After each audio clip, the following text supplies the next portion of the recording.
Et nous partons tout de suite en Israël. Bonjour Stéphane Amar, correspondant TV5 Monde sur place.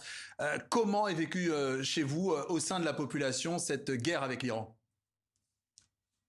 Je dirais qu'aujourd'hui, l'atmosphère est beaucoup plus légère. On parle même de lever les restrictions. Vous savez que les écoles sont fermées depuis le début de la guerre, l'aéroport également, et puis la vie tourne au ralenti. Mais la nuit dernière a été beaucoup plus calme que les nuits précédentes. Il y a très peu de dégâts, plus de blessés quasiment.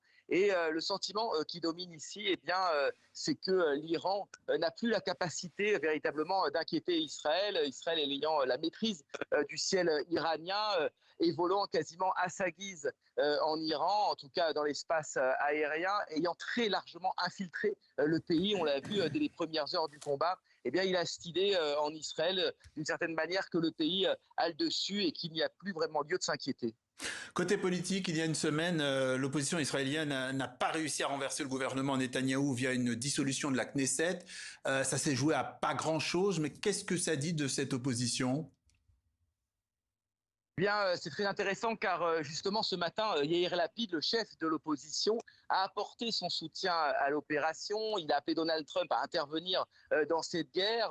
Il a rencontré hier Benjamin Netanyahou. Bref, la guerre avec l'Iran a réconcilié Israël, une forme d'union sacrée, car les menaces d'anéantissement brandies après année par les Mollahs avaient beaucoup inquiété les Israéliens. Il y a bien sûr des débats toujours vifs, notamment effectivement autour de l'armée, du service orthodoxe, mais le gouvernement dispose d'une coalition solide et pour l'instant, eh bien, il y a fort à parier qu'il restera au pouvoir. Précision de Stéphane Amar, correspondant TV5 Monde sur place à Jérusalem. Merci.